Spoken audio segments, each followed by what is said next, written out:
Chero wakuda kuzozviitirawo wega kana wanga une zvimwe zvawaita kumasuro eno unosvika pachikoro zvonadzomodifaiwa zvakadi zvakanaka. Mabasa ari kuwanika, vana vemunomu vakukwanisa kushanda vachibvawo, vamwe vanobva padzimba dzavo vachienda kubasa vachishandawo. Saka development yakauya munzvimbo iyoyo nekubridge rakaiswa apa papasingayambukiki. As these two join the more than 1,400 workers at the mine, they take pride in being able to provide for their families as the Second Republic emphasizes on job creation. Inini ndisandashanda pana pamaini. Ndakambokorokoza ndikasenzawo kuchiredzi kuKwala Park. So ndobva ndadzokawo kumusha kuno kumanisa. And then zvinhu zvazvingori down. Now ndiri kuona ma changes akawandisa. Pane zvakawanda zvandiri kuona kuti even kudzidza tine zvakawanda zvatadzidzawo through maChinese akasvika pano. Ndikutidzidzisa zvakawanda mukatarisana mukuona zvese zvatiri kuita izvi. Zvinhu zvinotidzidzisa zvokuti kunyangwe chero kupi kwatinozongoenda tinenge tichongozivawo basa. Once the first phase of this project is complete, this plant will produce 600,000 metric tons of iron steel per year. It is expected that by December, they should have completed the first phase. Once the project reaches the fourth phase, this is said to be the biggest producer of iron steel on the African continent.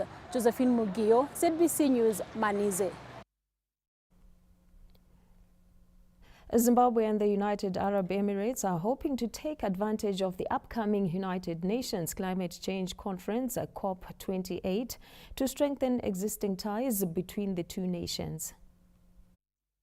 Zimbabwe and the United Arab Emirates have in the recent past been working together in different areas such as agriculture and mining for economic growth. Emerging from a closed-door meeting with Vice President General retired Dr. Constantino Chiwenga this Thursday, the UAE's representative in Zimbabwe, Dr. Jassim Al-Qasimi, said engagements in the agricultural sector, particularly in combating the negative effects of climate change, took center stage. We are discuss about the relationship between two countries, and we are explain about the opportunities in different sectors, and we are arrange for many things about a relationship and the project between two countries, especially for the agriculture, climate change, for transport, trade, and the other things. Dubai will host this year's Conference of Parties, COP28, and the UAE pledged $4.5 billion United States dollars during the September Africa Climate Summit Week held in Nairobi, Kenya, aimed at clean energy transition for the continent. Olin Ndori, ZBC News, Harare. Meanwhile, Zimbabwe's growth trajectory has charmed the International Monetary Fund, with the Bretton Woods institution reviewing the country's economic growth projections to more than 4%. In its World Economic Outlook database for Sub-Saharan Africa, the IMF acknowledges Zimbabwe as an economy that is growing at a faster pace compared to neighboring economies. By projecting a 4.1% growth rate, the IMF is within Treasury's ballpark of a 5.3% growth expected this year. Bindura University of Science Education Faculty of Commerce Executive Dean Dr. Zachary Tambuzai has been impressed by the latest development, saying government should focus on more development projects to consolidate current gains. The economy is growing, not just growing, but growing faster, and it's above the average growth of the African continent, which is very good for the economy. And this can be testified by the growth in terms of infrastructure development, not only construction of our roads, but the dams, and also the beefing up of our electricity production. Economist Mr. Tendai Mashamanda said the IMF positive projections are a good signal for global institutions' confidence within the Zimbabwean economy. It's still a lot of work that needs to be done, a lot of engagement, but it's very positive, showing that they believe and they're seeing the hope. A lot of work still needs to be done. You can see from the infrastructure, even the new policies that are being implemented by the government, which show more microeconomic transparency between our government and the IMF. Government has revealed a commitment to continue with the tighter fiscal and monetary policy stance to further enhance growth. A 2024 national budget strategy paper shows that Zimbabwe intends to devote more resources to alleviate poverty, create jobs, boost education, health facilities, social protection, and sustain food security. Stanley James, ZBC News, Harare.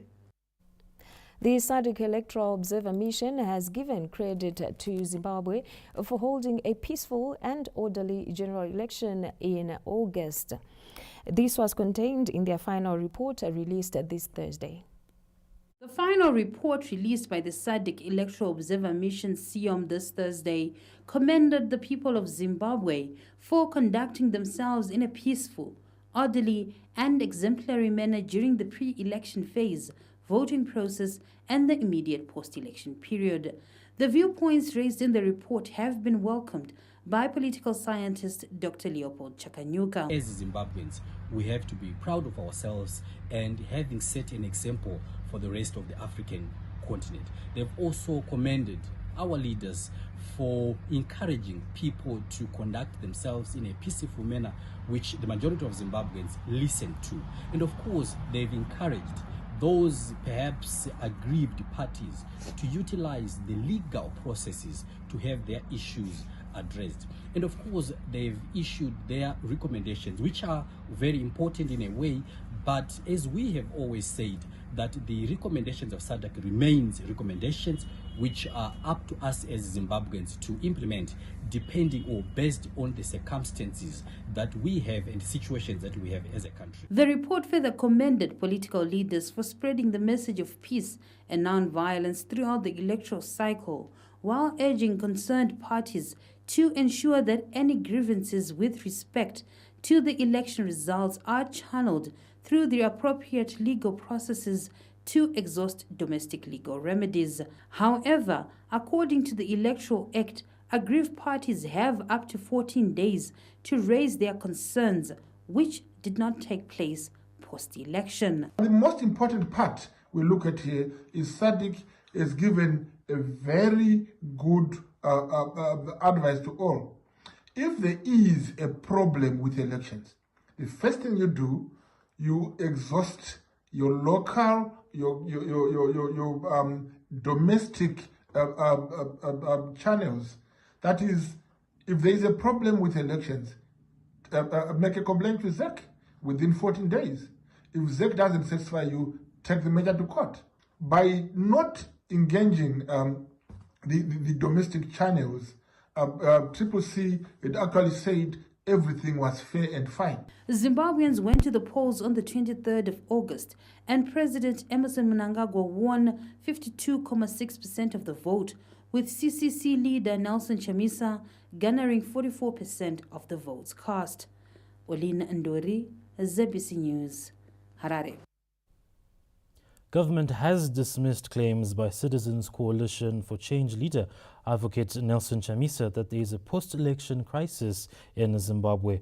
In a statement this Thursday, Information, Publicity and Broadcasting Services Minister Dr. Jenfan Muswere assured Zimbabweans and the global community that there is no constitutional crisis in Zimbabwe after the country successfully held general elections in August this year. Dr. Muswere highlighted that the country has moved on after the August 23rd polls, with focus shifting to accelerated implementation of the National Development Strategy 1 to grow the economy and improve livelihoods. He urged progressive forces to disregard Advocate Chamisa's attention-seeking runs after the opposition leader failed to subject his election fraud claims to judiciary tests in terms of the country's constitution. constitution.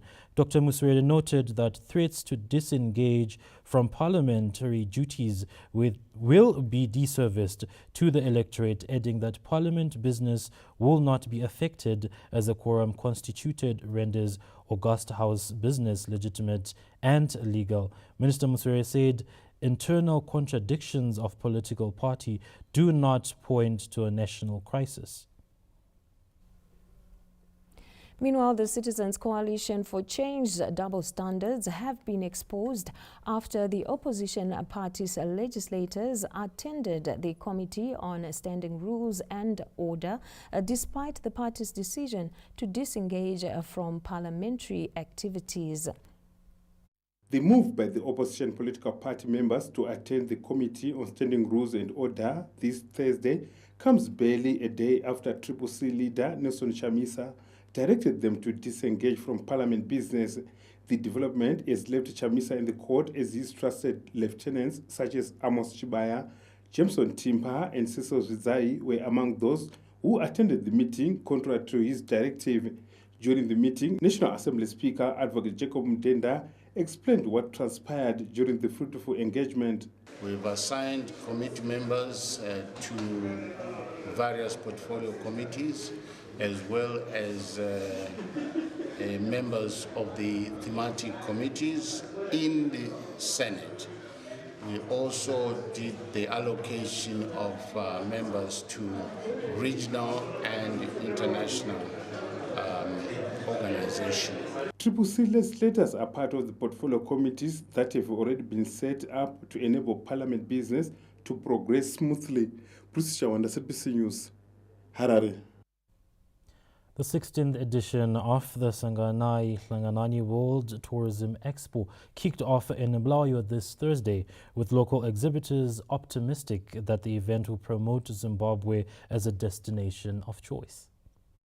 The annual Tourism Expo, which has recorded a total of 375 participants, opened in Bulawayo this Thursday, with exhibitors hopeful of clinching deals with local and international companies.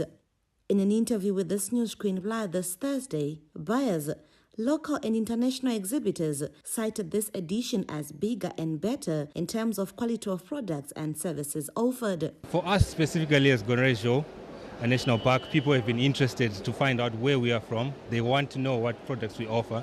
So the interaction with the people has been good so far. It is much promising than last year, and now it is our second time people are getting used to our brand, to our destination. It has expanded, and I can say more innovations, more exhibitors, and I can say large numbers of buyers. They all is so interesting, wonderful. It's our first time exhibiting, so it's quite interesting. I've walked around, as you can see, we're on Best of Zimbabwe stand with Wangi, Big Falls and a few other properties. Very, very good and going well so far. The meetings it's not as busy, but the quality of the buyers is actually quite high. So we are happy with that.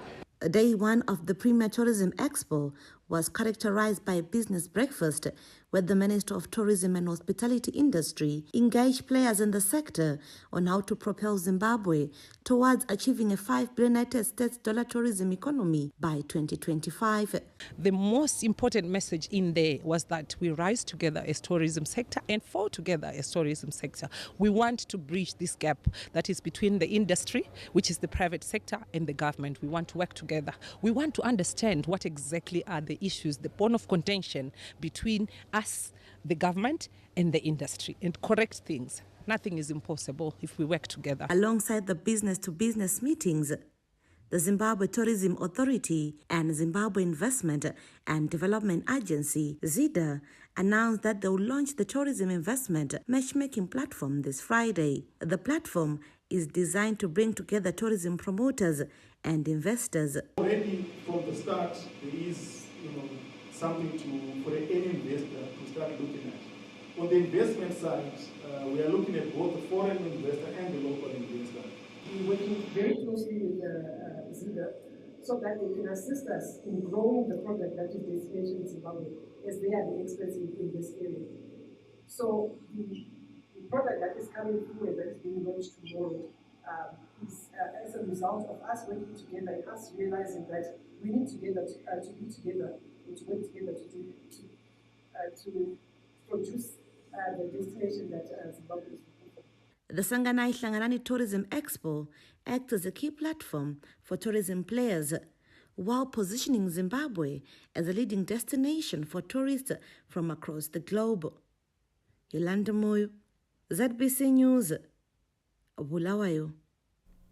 Aviation and tourism players are exploring areas of possible collaboration to propel the country towards a $5 billion United States tourism economy. The Aviation Development Forum held on the sidelines of the Sanganai Hlanganani World Tourism Expo in Bulawayo this Thursday saw players in the tourism and aviation sectors sharing ideas on possible areas of linkages to achieve the set targets. Aviation plays the major role in bringing in not only domestic travel, but also your inbound international.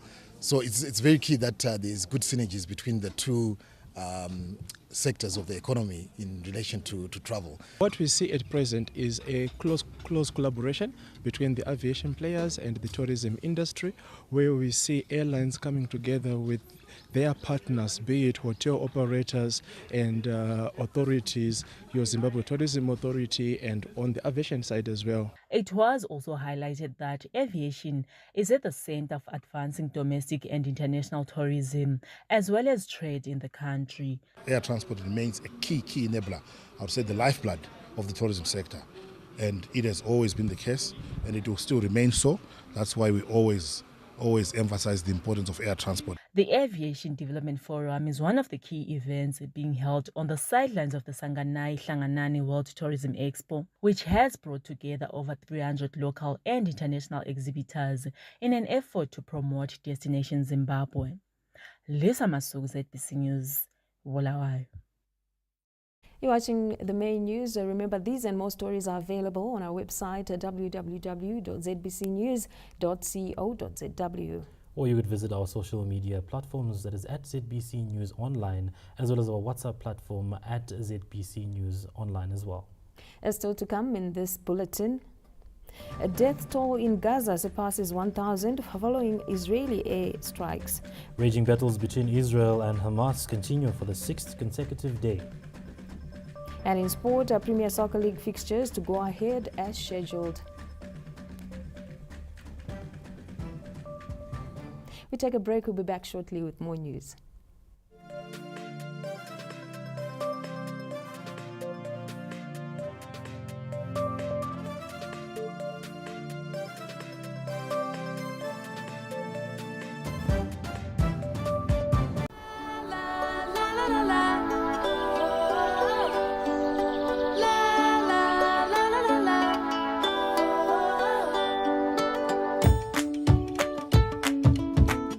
Made with pure mango and available in a mouth-watering 500 milliliter pack. Now you and your family can enjoy Damer fruit juice from your nearest retailer. This is the right choice, Zimbabwe.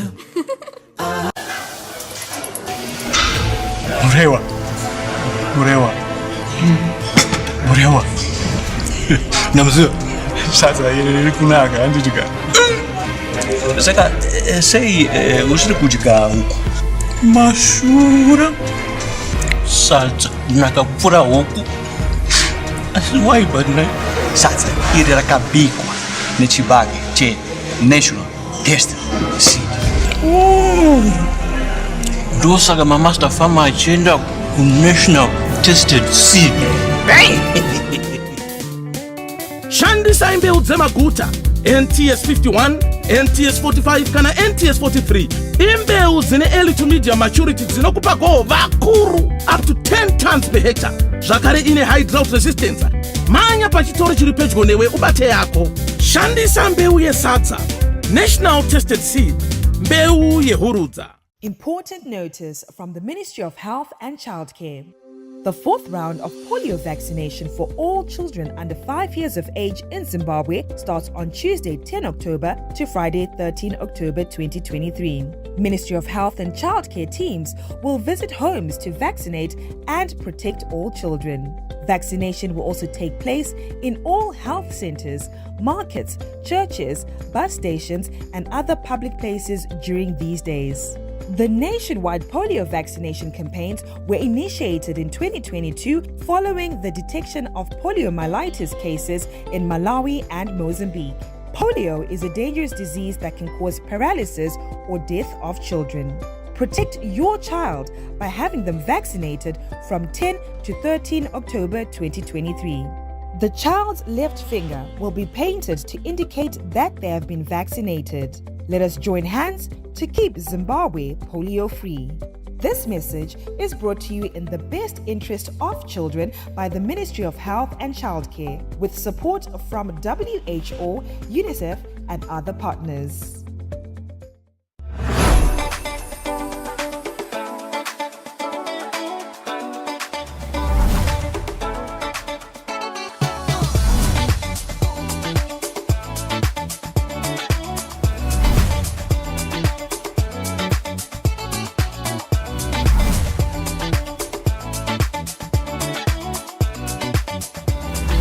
This is the right choice, Zimbabwe.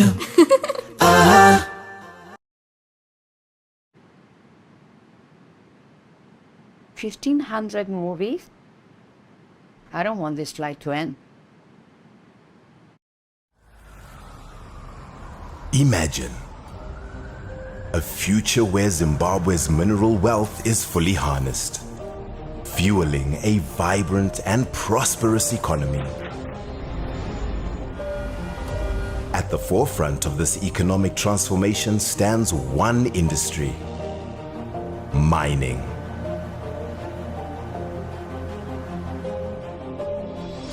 Join fellow visionaries who share your aspirations for this future from the 1st to the 3rd of November in Bulawayo at Mine Entra 2023.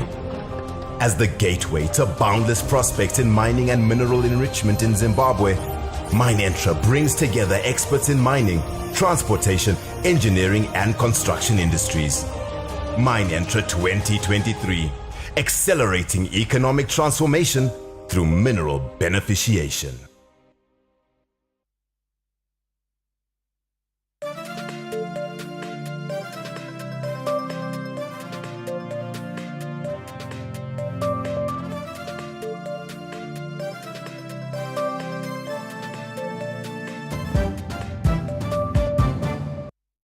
Welcome back. We continue with the news.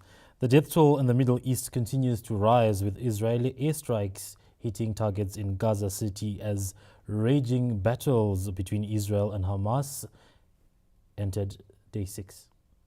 The Hamas Health Ministry says the death toll has risen to at least 1,354, with dozens killed since Thursday morning after a massive Israeli bombardment of the enclave. Fears have grown for Gaza's 2.4 million residents, now enduring the fifth war in 15 years in the long blockaded territory, which has seen Israel cut off water, food, and power supplies. Israeli Energy Minister Israel Katz vowed that the total siege of Gaza will continue until the hostages are freed. The International Committee of the Red Cross, ICRC, says it is in contact with Hamas and Israel as part of efforts to facilitate the release of hostages taken into Gaza. The ICRC also believes the humanitarian situation inside the Gaza Strip could become unmanageable without a way to get supplies into the besieged territory. Meanwhile, Syrian state media has reported that Israeli strikes knocked Syria's two main airports out of service in the first such attack since a weekend Hamas assault on Israel triggered a fierce fighting. Israeli strikes have repeatedly caused the grounding of flights at airports in the capital Damascus and northern city Aleppo, which are controlled by the government of war-torn Syria. And that report taking us to our Montrose studios in Bulawayo, where we join Dora Ncube to give us more news from that end. It's a very good evening to you, Dora, and it's over to you. Good evening, Joyce, Zane, and the rest of the team at Pocketsville. Many thanks for taking us on, and a lovely evening to you, our viewers at home. We continue with the news from our news desk. The development of the local industrial sector has been identified as critical in promoting Zimbabwe as an investment destination and the country's competitiveness in intra-Africa trade. An investment conference held in Bulawayo this Wednesday, attended by captains of industry, cast the spotlight on the importance of harnessing local resources to boost the country's competitiveness. Industrial development is a critical issue which the country should remain seized with as the implementation of the African Continental Free Trade Area gathers momentum. Innovative thinking was also highlighted as crucial in advancing the National Development Strategy 1 in line with the objectives of Vision 2030. When we talk of innovation, we talk of innovative thinking is where we find ourselves bound by very old laws that have outlived their relevance. So to an extent that they've become hindrances. We need to link up the financial innovations as well as the strategic innovations and the projects themselves, and have a proper policy and regulatory system that will then assist in seeing the positive result at the end. We are creative people. Zimbabweans are known worldwide as creative people in a very positive way. And as creative people, we must, as universities, teach and train innovation as a mindset, as a worldview, and as the takeoff point for all your activities. Zimbabwe is endowed with abundant natural resources, which, if fully exploited, will boost investment into various sectors of the economy. Lisa Masuku, ZBC News, Bulawayo. The ZANU-PF Youth League is set to descend on Gutu West constituency to mobilize support for the ruling party ahead of the by-election set for next month. ZANU-PF is taking the Gutu West by-election seriously and is working around the clock to ensure the party candidate, Comrade John Paradza, wins the parliamentary seat. The party's roadmap to the by-election was well spelled out by ZANU-PF Secretary for Youth Affairs, Comrade Tino Machakaire, when he addressed members of the Youth League at the party's headquarters in Harare this Thursday. We must all descend on Gutu and vigorously campaign for our party and one of our own. We must bring the constituency home without fail. And failure is not an option. So as the Youth League, we've got a serious campaign that is ahead of us to campaign for ZANU-PF to win the Gutu West constituency. Comrade Machakaire also implored the youths to work hard to fulfill promises made during the August 23 general election period. This month, on the 25th of October, we are going to be having a anti-sanction day. So, as the Youth League, we know how hard it is and how we're hit by these sanctions. So, we need to campaign against these illegal sanctions. ZANU-PF Youth League Deputy Secretary for Youth Affairs, Comrade John Paradza, will battle it out with 3 other candidates in the Gutu West by-election slated for the 11th of November. Bruce Chawanda, ZBC News, Harare. Irrigation schemes have been instrumental in helping surpass the wheat production target of 90,000 hectares as the country targets 420,000 metric tons in output this year. Unity of Purpose approved a major success factor for 23 farmers at Jelak Irrigation Scheme in Bindura who worked together to produce 60 hectares of wheat this season. Tinozvitendawo hurumende yedu nokutitsigira kwairi kuita nechirongwa chepfumvudza nokuti kurima kwatiri kuita nepfumvudza kwakutirerukira nokuti profiti yedu yakawanda kudarika pataikweretawo kumabhenks. Tinenge tine vekutanga komiti yescheme ndiyo inonososawo mainputs kumabanks nekumacontractors handitika, then tinosvika tinosiya kumanagement team yepascheme, then management yobva yatanga kuita basa. Takatanga muna kuidyara musi wa 29 May asi tanga tatoti nonokei, asi nokuda kuti takanyatsokuitawo unyanzvi hwedu hwemanagement tichiita zvinhu zvecho nemazvo nenguva yanga tasara nayo takakwanisa kuti tiwane wheat yakakura kudai yatiri kufungira kuti kana zvikanzi zvashotesesa 5 tons per hectare hatishayi zvedu.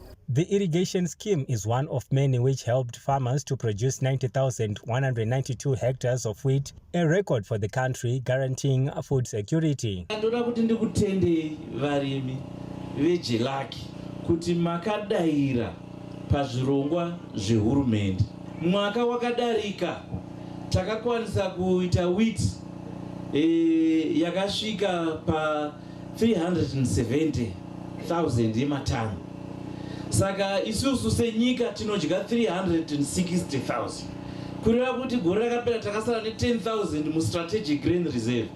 Saka mwaka uno tiri kutarisira wheat inosvika pa 420,000 metric tons. From a national average of 4.6 tons per hectare recorded last season, average wheat production is expected to rise above 5 tons per hectare, cementing the country's position as one of few wheat self-sufficient producers in Africa. Tapiwa Machemedze, ZBC News, Bindura. And that's it from myself, Dora Ngube, and the Montrose News team. We take you back to the team at Pocketsville for more news. Joyce and Zain, it's back to you. Well, thank you very much, Dora, and our team at Montrose Studios. And back in Harare, we give you news from the courts. A 17-year-old boy from Breside, Harare, who allegedly stole his father's gun before using it in a robbery, has been charged with armed robbery. Fungai Jachi reports.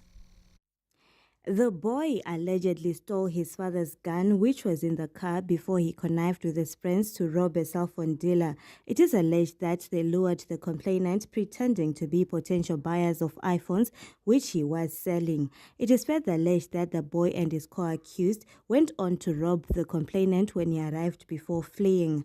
The court heard that a public chase resulted in the accused taking a girl hostage before threatening to shoot him. He allegedly went on to fire a gunshot in the air as a getaway strategy. The 17-year-old boy appeared in court this Thursday, facing charges of theft, robbery, and illegal possession of a firearm before being released into his mother's custody. Meanwhile, a 39-year-old Harare car dealer who allegedly smuggled high-end cars into the country before illegally fixing government number plates on the vehicles and sold them to unsuspecting buyers appeared in court facing 4 counts of fraud. It is alleged that Persuade Kaseke also forged registration books for the cars. He was released on $800 United States bail. Fungai Jachi, ZBC News, Harare. The main news takes a break, and when we return, we will give you business news.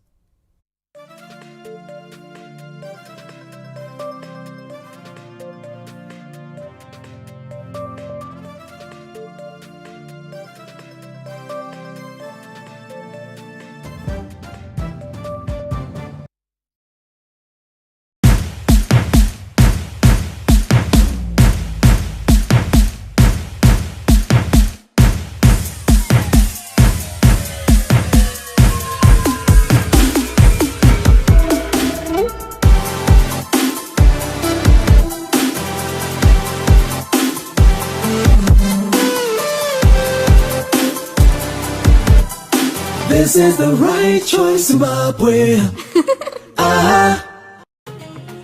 You have helped build Tel One, a better Tel One and the world around us.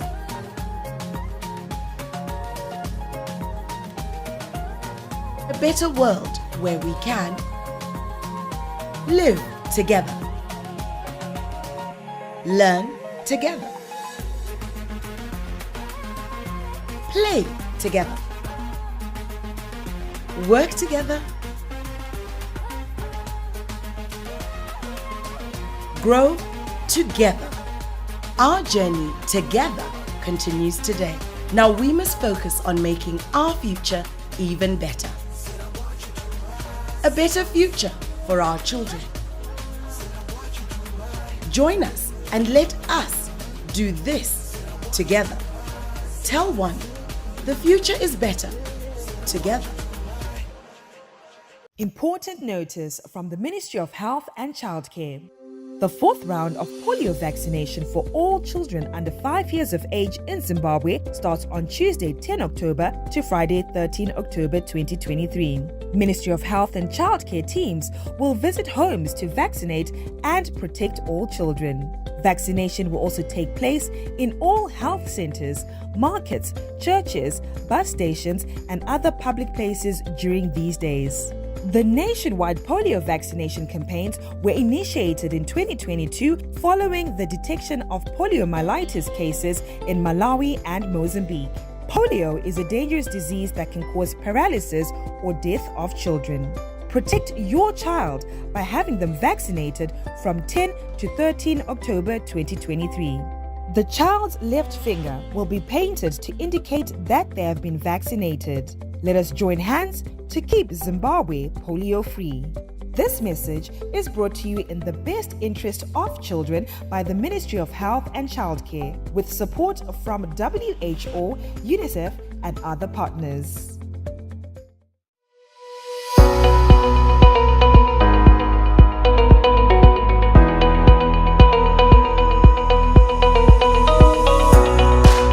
This is the right choice, Zimbabwe. This is the right choice, Zimbabwe.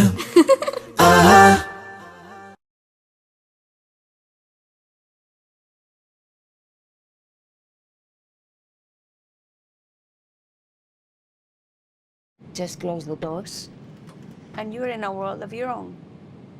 Travel is not just about the destination, it's also about how you get there. Fly Emirates, fly better.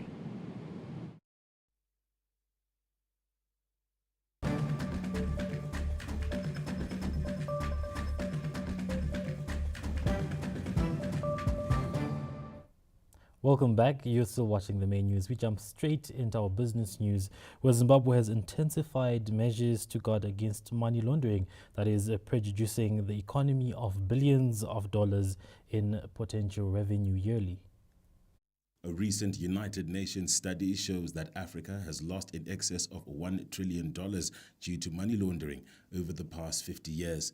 And Zimbabwe is not an exception, as billions are lost annually. Technology has also brought a new challenge amid an increase in financial crime, namely card cloning and phishing. In the same vein, technology has also been identified as the solution through the use of artificial intelligence. I have talked about artificial intelligence. Our artificial intelligence can help banks evolving on their processes, in streamlining the processes, and this will be benefit for the FIU, because at the end of the day, what is important is what you report to the FIU. So what we are here is to present solutions that can help banks in having a better reporting, better compliance with the central bank and to the FIU. While the Zimbabwe Money Laundering and Proceeds of Crime Act is expected to alleviate leakages, artificial intelligence has emerged as a boost to the endeavor. In 2027, it will be, the Zimbabwe will be assessed as to how much it has done, what it has done in terms of combating and also collecting, or rather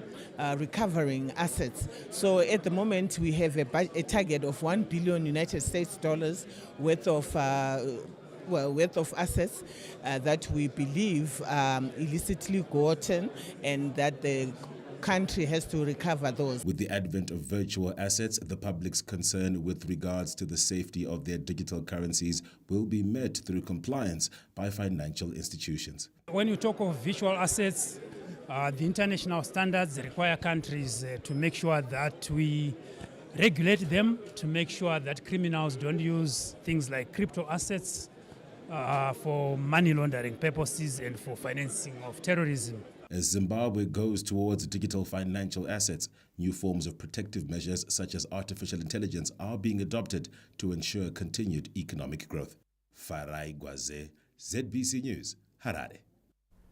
From our business update, we take you straight to the arts, and celebrated Afro-fusion musician Feli Nandi is set to represent the country at the 2023 Music in Africa Conference for collaborations, exchange and showcases slated for Tanzania from the 9th to the 11th of November.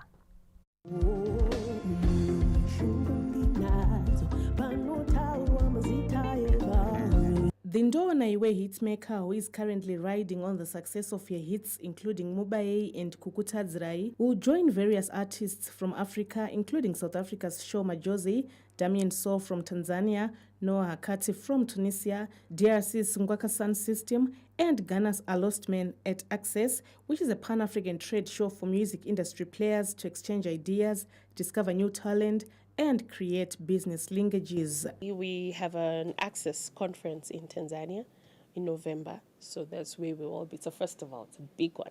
We're going to represent Zimbabwe. I've always wanted to touch people's hearts, and we're doing that, and that's what I want. And I want to touch people's hearts, people who don't even understand this language, but just the melody, the sound, the soul in the music. That's what we want. Music in Africa Projects Manager Violet Myla speaks on what the festival entails. Access is a conference that is hosted by the Music in Africa Foundation on an annual basis. It is presented in a different African country every year, and it really gives an opportunity for the music industry to gather, to engage each other, for artists to have opportunities to showcase, to learn and build their own capacities. It really is probably one of the most important African music trade shows that we have on the continent. Access is organized by the Music in Africa Foundation in partnership with Siemens Stiftung, Growth Institute, the Tanzanian Ministry of Culture, Arts and Sports, the National Arts Council of Tanzania, BASATA, and Alliance Francois. It is held in a different African city every year, attracting active music industry players from across the continent. Colette Msanyera, ZBC News, Harare. Well, that's thumbs up for Nandi. Indeed, Zimbabwe has talent. The menus will be taking a break, and when we return, Jeffrey Murimbechi will take us through sport.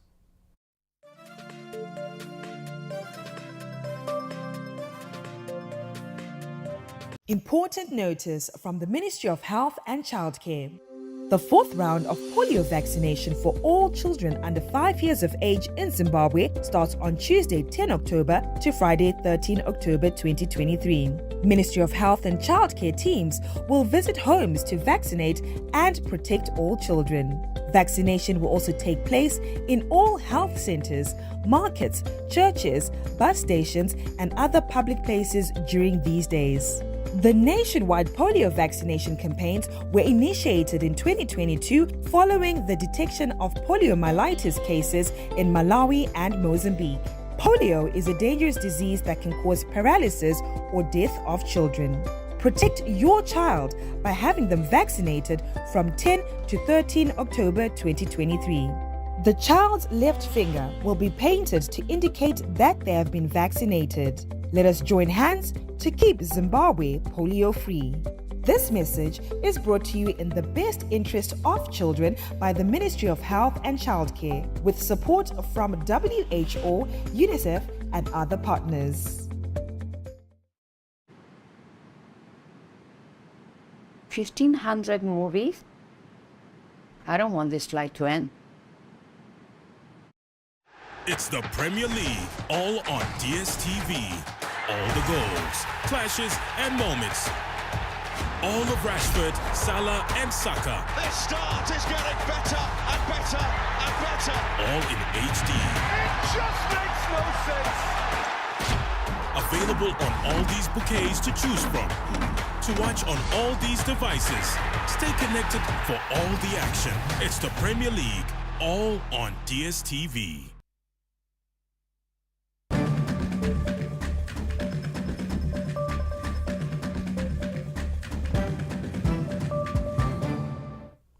Welcome to Sports News. My name is Jeffrey Murimbechi, and we get straight into some local football, where the Castle Lago Premier Soccer League match day number 27 will go ahead as scheduled, and this comes after Zimbabwe's international friendly against Botswana being cancelled. PSL Matchday 27 fixtures were initially put on hold this Tuesday to pave way for the Warriors international friendly match against the Zebras of Botswana, which was eventually called off. With a tight schedule on their shoulders, the PSL says the Matchday 27 fixtures will go ahead. I can confirm that the Castle Lago Premier Soccer League Matchday 27 fixtures are on as scheduled. That is on Saturday 14 October and on Sunday 15 October 2023. If a club has 3 or more players in the national team, they may request to postpone their matches. And should they request, we as the PSL will be able to communicate back with them. Meanwhile, the Warriors will go ahead with their training camp in preparation for World Cup qualifiers, which kick off next month. This has left clubs with players called for national duty in a tight spot, with Harare Giants Dynamos requesting for the postponement of their clash with Manyika Diamonds due to unavailability of key players. The PSL is yet to confirm if such request will be granted. Matchday 27 kicks off this Saturday with the Hurantals entertaining Yada at the National Sports Stadium. Gezi Platinum hosts Chicken Inn at Baobab Stadium, while a battle for top 4 between Manyika Diamonds and Dynamos ensues at Gibo Stadium. Flower Chiefs host Simba Bora at Luveva Stadium. ZPC Kariba welcome reigning champions FC Platinum at Nyamunga Stadium, while Black Rhinos date Greenfield at Bata Stadium. Action continues on Sunday as Triangle United play Wangi at Gibo Stadium, Highlanders face the Cramble Bullets at Babafield Stadium, while Caps United entertain Shisham at the National Sports Stadium. Anna Shemrombedzi, ZBC News, Harare. Now, as we zone into the Premier League champions holders, Bulawayo-based Premier Soccer League side and perennial campaigners Chicken Inn are hoping to be party spoilers as they clash with log leaders Ngezi Platinum on Saturday. Undefeated in the last 5 outings, the Gamecocks invade Baobab Stadium in Ngezi this Saturday with their tails up, hoping to deal a huge blow on Ngezi Platinum's title hopes. The Gamecocks emerged victorious in the reverse fixture at Luveva Stadium, and Chicken Inn coach Prince Matori is confident of completing a double against Madamburo. Itimu yatakatamba nayo tikaikunda kuBulawayo zvireva kuti kwatiri kuenda kuNgezi vakatimirira kuda kuti vawane mapoints. Saka chinokosha ndechekuti isusu tiende takatarisa kuti mutambo wakaoma toshinga kuti tikwanise kuwana mapoints. Ruffled Highlanders are pressing the panic button, with the club's technical team arriving late for a media briefing in what could be a hint that all is not well in the camp. Highlanders welcome Boogie side Cranbourne Bullets on the back of a string of poor results that saw them collect a paltry 4 points from their last 7 games. We will fight together for this last third, these 8 games. So what we hope, doing well, collecting 3 points and moving on. Assistant coach Joel Lupasha is putting on a brave face despite the recent slump. But ngibona ukuthi njengomgaji ungahlala isikhathi eside uthola ama-chance ungahlohli kuyakufaka phansi uyabona umoya yehla kancane ngoba I think as a striker vele into ekujabulisa kakhulu ukuthi ubone uchayine. League action returns after being earlier put on hold to pave way for the Warriors friendly against the Zebras of Botswana, which has since been aborted. Grace Sibanda, ZBC News, Bulawayo. The netball local and international world has been plunged into mourning after the death of former national team player and Black Mamba's goal shooter Pauline Jani, who died this Wednesday. Jani was described as an exceptional and greatly talented player. Apart from being a sparkling diamond in the Zimbabwe national team, the veteran goal shooter was a dominant force in the Rainbow Amateur Netball League for 3 consecutive seasons. Those who played alongside her relived her moments of glory.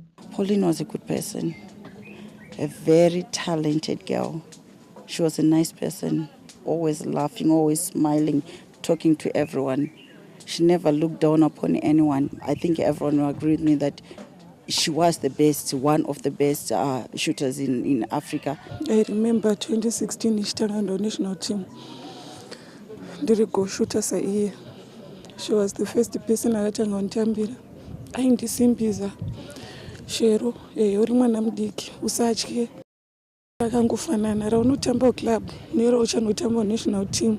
Zvimwe chete. The 34-year-old began her netball career in Bulawayo at Real Stars in 2008, where they won 3 league titles in a row. The marvelous talent left a mark at the 2011 All-Africa Games in Maputo, where she was named the best goal shooter of the tournament. Through her exploits, Jani was then recruited by the Zimbabwe Republic Police and played for Black Mambas. Affectionately known as Gaffa, Gianni played a crucial role in 2019 when Zimbabwe qualified for the maiden Netball World Cup in Liverpool, where the Gems finished 8th. Gianni died at Parenyatua Hospital this Wednesday after a long illness. Mourners are gathered at Highfields Police Station. Meanwhile, a church service will be held at Morris Dapple Chapel this Friday before burial at Zororo Memorial Park. Anna Shemrombedzi, ZBC News, Harare. And that very sad note caps off sports news this evening. Coming up next is the weather report and forecast.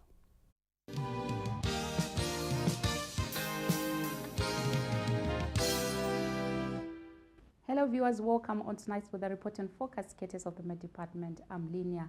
Today we had cloudless skies in the whole country, as can be seen from the satellite picture taken today. However, of importance, or what we need to take note, is this westerly cloud band, which should be moving further eastwards, and it should be affecting us starting tomorrow, bringing moisture over the western provinces of Zimbabwe. It should be hot and humid tomorrow by the afternoon, especially over Matabeleland, North Matabeleland South, and by late afternoon it should be even covering the Bulawayo metropolitan and western parts of Midlands province. The remainder of the country, that's mostly the northern and eastern parts of Zimbabwe, expected to be hot and hazy throughout the day. A detailed look at the temperatures for the major cities clearly shows us that we should be expecting hot to very hot conditions, with our temperatures mostly in the 30s, mostly again upper 30s for most of the towns. And we are anticipating isolated showers in Bulawayo. It should be also hot and humid in Bulawayo tomorrow. In the morning, our temperatures are expected to lie mostly in the mild category. For the other set of major cities, we're expecting our temperatures to be quite high, with Masvingo and Chinhoyi expected to have 39 degrees Celsius, Lupane 38, and Gwanda 40 degrees Celsius by the afternoon. It should be hot and humid in Lupane and Gwanda. For holiday resort towns, we're anticipating again our temperatures to be mostly on the higher side. Very hot in Kariba with 42 degrees Celsius by the afternoon, and 39 in Victoria Falls, same as Great Zimbabwe. But otherwise, we should be seeing 36 degrees Celsius in Matopos and Chimanimani, isolated showers in Victoria Falls and Matopos. Now let's look further into the outlook period, where we expect moisture to further move to cover the eastern parts of Zimbabwe. We should be seeing more moisture spreading eastwards, and hence cloudy conditions expected in Matabeleland North, Matabeleland South, Masvingo province, and it should be hot and humid in this part of Zimbabwe. It should be quite uncomfortably hot over the western and southern parts of Zimbabwe on Saturday. And to the north, we should persist seeing hazy conditions, and it should be hot also in the afternoon. We encourage everybody to stay well hydrated, take lots of fluids, and if you are to stay in direct sunlight doing some work, it's encouraged to put on a sun hat so that you protect yourself from direct sunlight. Have a good night.